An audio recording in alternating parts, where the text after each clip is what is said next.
The joystick on your 2-stripe or 4-stripe control surface can be set to control the positioning information of downstream keyers.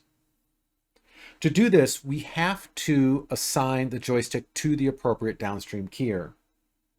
This can be done by first selecting the button that says Main found in the upper left set of buttons.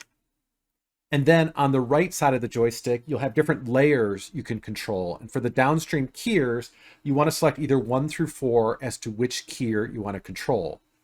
I want to control downstream keyer 4, so I'm going to select 4.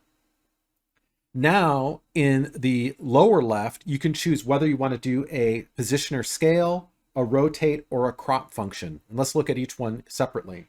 So I'm currently in position scale. So now rotating the joystick will scale my element, and moving the joystick will move it around on the screen.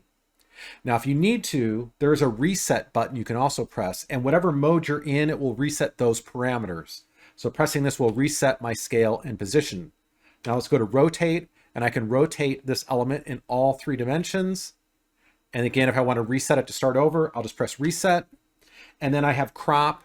And for crop, you can crop from the left or from the top. And if you want to do the opposite sides, hold the button down on the top of the joystick, and this will let you crop from the right or the bottom. And again, you can press reset if you want to start over. But using this, I can now grab this element and use the joystick to position it on the screen where I'd like it to be located.